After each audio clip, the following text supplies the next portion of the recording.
नमस्कार, जय भीम, जय जोहार, जय संविधान। मैं डॉक्टर महेश वर्मा। बात करेंगे आकाश आनंद के बारे में, जो एक बार पुनः उन्हें बसपा के अंदर नेशनल कोऑर्डिनेटर और उत्तराधिकारी बना दिया गया है। जी हां, कल जहां बहुजन समाज पार्टी की सुप्रीमो मायावती ने उन्हें उत्तराखंड में होने वाले बाई इलेक्शन के लिए स्टार प्रचारक की सूची में दूसरे नंबर पर रखा था। ये बड़ी खबर थी। ये कयास लगाए जा रहे थे कि रविवार को जो 23 जून को एक बड़ी मीटिंग होने वाली है, प्रदेश स्तरीय समीक्षा की जो बैठक होगी, कि आखिर बहुजन समाज पार्टी की हार इतनी बुरी कैसी हुई। तो उसमें समीक्षा की गई और उसी के साथ साथ बहन जी ने आकाश आनंद के सर पर हाथ रखकर उन्हें आशीर्वाद दिया और उन्हें अब बहुजन समाज पार्टी की जिम्मेदारी पुनः लौटा दी है। वो स्टार प्रचारक तो रहेंगे ही, लेकिन साथ में वो अब उत्तराधिकारी भी बना दिए गए हैं और साथ में नेशनल कोऑर्डिनेटर यानी कि संयोजक भी वो बन गए हैं। और बड़ी खबर यह भी आ रही है कि अब वो प्रदेश स्तरीय जो अलग अलग प्रदेश स्तरीय जो कमेटियां हैं या जो प्रभारी हैं, उनकी भी अब मीटिंग आकाश आनंद ही लेंगे। यानी कि जहां जो पहले बड़ी मीटिंग बहन जी लिया करती थी, अब आकाश आनंद का जो पावर है, जो उसमें शक्तियां हैं बीएसपी में, उनकी बढ़ा दी गई हैं। यानी कि अब वो बहन जी के बाद में सबसे ताकतवर जो नेता है बहुजन समाज पार्टी में, आकाश आनंद बना दिए गए हैं। अब सवाल यह है कि जब बहन जी ने दूसरे चरण के चुनाव के दौरान, जहां सीतापुर लोकसभा चुनाव में उन्हें बीजेपी को जिस तरह की बयानबाजी आकाश आनंद ने की थी, उसके बाद में बहन जी ने उन्हें अपरिपक्वता का तमगा उन्हें दिया कि वो आकाश आनंद अपरिपक्व है, मैच्योर नहीं है, और इसीलिए उन्हें पार्टी पद से हटाती है, कोऑर्डिनेटर पद से हटाती है और साथ ही उत्तराधिकारी पद से भी हटाती है। जब वो परिपक्व होंगे तो उसके बारे में सोचा जाएगा। लगातार कयास लगाए जा रहे थे कि शायद बहन जी ये जो हार का ठीकरा फूटने का जो बड़ा ठीकरा होने वाला है, उस समय हमने भी ये समाचार आप तब पहुंचाए थे कि बीएसपी की स्थिति बहुत बेहतर नहीं होने वाली है लोकसभा चुनाव में, क्योंकि गठबंधन वो नहीं कर रही थी और जहां पर एनडीए और दूसरी तरफ इंडिया गठबंधन चुनाव लड़ रहे थे, जो वोट का जो शेयरिंग है वो दोनों तरफ था। और बीच में जब बहन जी उत्तर प्रदेश में अकेली थी और उनके जो कोर वोटर हैं वो भी उन्हें लगभग 10% इंडिया गठबंधन में चले गए थे। यानी कि जो बड़ी हार होने वाली थी उसका ठीकरा आकाश आनंद पर नहीं फोड़ना जाना जा रही थी, जिससे कि उनका ठीकरा नहीं फूटे, उनकी बदनामी नहीं हो या उन पर एक सवाल निशान खड़ा नहीं हो कि हमने कैसे एक प्रचारक को, कैसे नेशनल कोऑर्डिनेटर को और कैसा उत्तराधिकारी बनाया है जो वोट को आकर्षित नहीं कर पाया मुद्दों की बुनियाद पर। ये बड़ा सवाल था। और साथ ही उन्होंने जो बीजेपी के बारे में जो बात कही थी उस पर उन पर केस हो जा कई जगह बीजेपी के नेताओं ने कहा कि हम इनके खिलाफ मामला दर्ज करवाएंगे। तो उससे लग रहा था कि आकाश आनंद एक बार जो उनका चढ़ता हुआ ग्राफ है वो के कोर्ट कचहरी के चक्कर में वो धूमिल हो जाएगा या उनके शख्सियत पर, उनके व्यक्तित्व पर, उनके जो नेतागिरी है उस पर भी सवाल खड़ा हो जाएगा। तो बहन जी ने पूरी तरह से इस मामले को समझा और उन्होंने आकाश आनंद को बैकफुट पर लिया और उन्हें कहा कि उनको दोनों पदों से उस समय मुक्त कर दिया था। लेकिन बड़ी खबर, आज की समीक्षा बैठक में आकाश आनंद को उत्तराधिकारी बना दिया गया है और नेशनल कोऑर्डिनेटर बना दिया गया है। लेकिन इसके मायने क्या हैं, ये खबर तो हमने आपको पहुंचा दी। अब इसके मायने क्या है? क्या आकाश आनंद बीएसपी के अंदर जान फूंक पाएंगे? क्या आकाश आनंद जो बीएसपी के अंदर जो इस समय कोर वोटर है उसका 9% यूपी के अंदर, और पूरे भारत में बात करें तो तकरीबन 2% उसका वोटर अभी भी बचा हुआ है। यानी किसी भी राजनीतिक पार्टी के पास अगर 1% भी अगर वोटर रहता है तो उसके जीवित होने के और उसके फलने फूलने के भी आसार बहुत ज्यादा होते हैं। आकाश आनंद क्या बीएसपी को पुनः एक बार फिर उसे उसी सत्ता पर, उसी केंद्र बिंदु पर लौटा पाएगा जहां 4 बार की सीएम बहन जी ने उत्तर प्रदेश में राज किया? क्या वो कैडर वाइज अपने कार्यकर्ताओं को सक्रिय कर पाएंगे?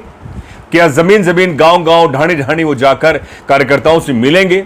जन मुद्दों पर आंदोलन करेंगे कि तमाम तरह के जो विंग्स हैं, स्टूडेंट्स विंग है, महिलाएं विंग है और सरकारी अधिकारी कर्मचारियों के विंग है जिसे वामसिफ कहते हैं, और जो किसान विंग है और किसान मजदूर संगठन इनकी विंग है, क्या बीएसपी क्या इन विंगों को खड़ा करेगी, एक नए दिशा की ओर राजनीति को लेके जाएगी?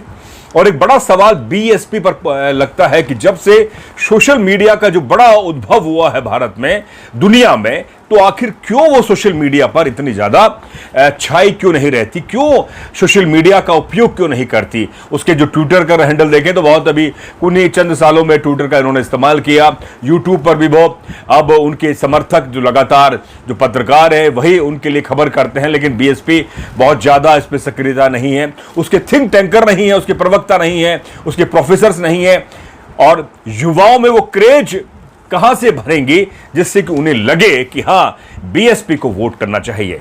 आप देखते हैं, आप देख ही रहे हैं कि चंद्रशेखर आजाद ने तमाम खामियों को पूरा करते हुए, पार करते हुए, वह वोटरों को अपनी ओर आकर्षित करने के में लगभग कामयाब हो रहे हैं।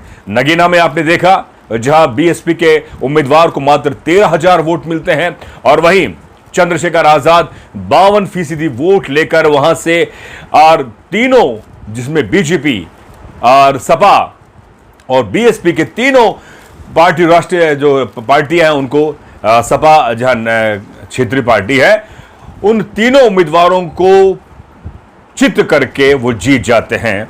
का अभी हाल ही में अलीगढ़ वो पहुंचे थे कि एक दलित युवक की हत्या कर दी गई थी, उसमें चंद्रशेखर जब पहुंचे तो लाखों युवाओं ने चंद्रशेखर का इस्तकबाल किया। तो ये बड़े मायने निकाले जा रहे हैं कि आकाश आनंद अब क्या बीएसपी में जान फूंक पाएंगे?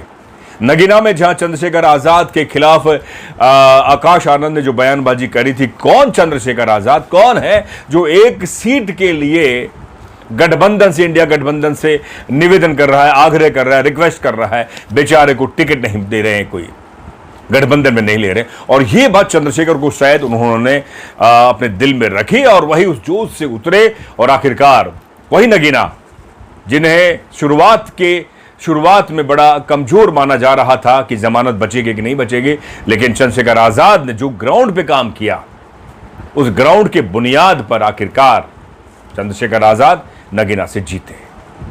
यह बड़ा सवाल है कि चंद्रशेखर आजाद की हम बात कर रहे हैं, आकाश आनंद क्या बीएसपी में अब फिर दोबारा से एक नई ऊर्जा भर पाएंगे?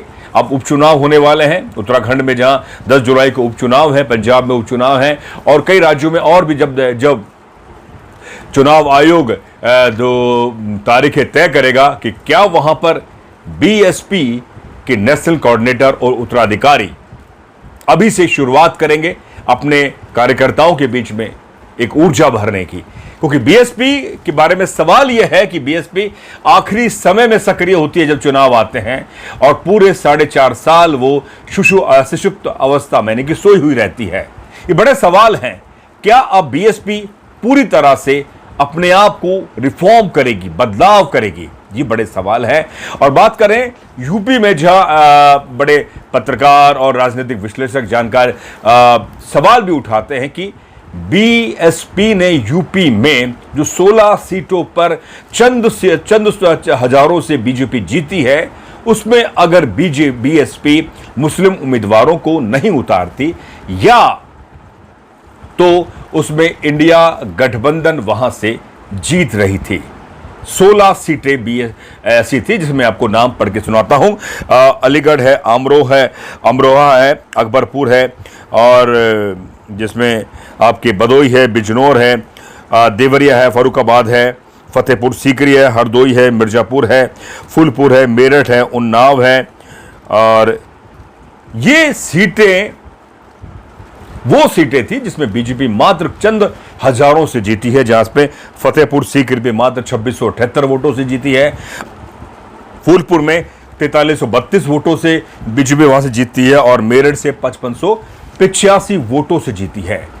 लेकिन बात सही है कि भारत में 2 पार्टी सिस्टम नहीं है, जहां दोनों राष्ट्रीय पार्टियां चुनाव लड़े और बाकी जो क्षेत्रीय पार्टियां, छोटी पार्टियां हैं, वो चुनाव नहीं लड़े।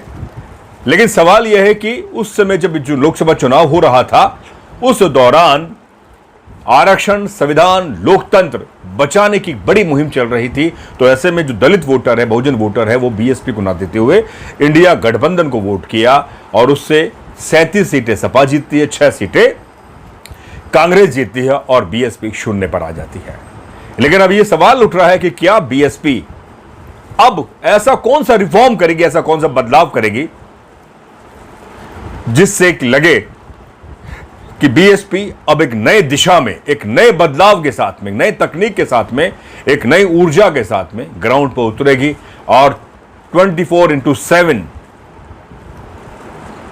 अपना काम करेगी। यानी 24 घंटों 7 दिन वो राजनीति करेगी और सामाजिक मुद्दों को, आर्थिक मुद्दों को, रोजगार के मुद्दों को, सुरक्षा, सफाई, शिक्षा, तमाम मुद्दे जो राष्ट्रीय अंतर्राष्ट्रीय मुद्दे हैं, आर्थिक मुद्दे, तमाम मुद्दों पर, जमीन पर, सड़कों पर मुद्दे उठाएगी। क्योंकि सदन में तो उनका एक भी सांसद नहीं जीता है, ना विधानसभा में, यूपी में मात्र एक विधायक है, तो वो सड़क पर ही मुद्दे उठाकर अपनी जमीन तैयार करेगी। ये बड़ा सवाल है।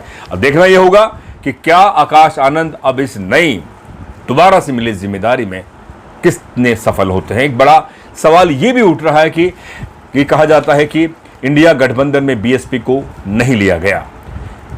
अखिलेश यादव और रामगोपाल जो यादव है, चाचा भतीजे, उनकी पुरजोर उस समय की कोशिश थी कि बीएसपी को अगर लेते हैं तो हम इंडिया गठबंधन में नहीं होंगे। राहुल गांधी चाहते थे, कांग्रेस चाहती थी कि बसपा को लिया जाए। लेकिन वहीं दूसरी तरफ यह भी कहा जा रहा है कि बहन जी नहीं चाहती थी कि वो किसी गठबंधन में शामिल हो, वो 2014 की तरह अकेले ही चुनाव लड़ेंगे जैसे कि 2022 में। लेकिन परिणाम क्या हुआ आपके सामने है, 0 सीट, 9% वोट रह गया। यही सवाल है कि बीएसपी क्या अब नए तरीके से अपने आप को खड़ा करेगी, जिससे कि आने वाले समय में जो बहुजन दलित वोटर है इस देश का, जो चाहता है कि उसकी राजनीति के साथ साथ उसका गौरव, उसका सम्मान, उसका आत्मसम्मान लौट कर है। बहुजन समाज पार्टी सिर्फ एक राजनीतिक पार्टी नहीं है, वो सामाजिक मूवमेंट भी है जो मान्यवर काशीराम साहब के अथक प्रयास के बाद में खड़ी हुई है। तो ये जिम्मेदारी आकाश आनंद पर है कि अब उन्हें आधिकारिक तौर पर उत्तराधिकारी बना दिया गया है। अब जो भी वो स्टेटमेंट देंगे वो परिपक्वता का परिचय होगा, क्योंकि फिर दोबारा से बहन जी उन्हें नहीं हटा सकती, ये कहकर नहीं हटा सकती कि वो अब भी परिपक्व नहीं है, अब भी मैच्योर नहीं है। तो साथियों, हमारा ये विश्लेषण आपको कैसा लगा? आप अपनी राय, अपने मशवरा जरूर लिख के भेजें। और हम चाहते हैं कि भारत के अंदर दलित बहुजन राजनीति सशक्त हो, जिससे कि लोकतंत्र और ज्यादा मजबूत हो। तो आप इस वीडियो को ज्यादा से ज्यादा शेयर करें और अपनी राय जरूर लिखकर भेजें। और आखिर में आपसे निवेदन है कि डेमोक्रेटिक भारत को आर्थिक संबल पहुंचाने के लिए मदद कर सकते हैं। बहुत बहुत शुक्रिया, धन्यवाद। जय भीम, जय जोहार, जय संविधान। वीडियो अच्छा लगा तो चैनल को सब्सक्राइब, वीडियो को शेयर और ज्वाइन बटन दबाकर आर्थिक मदद कीजिए।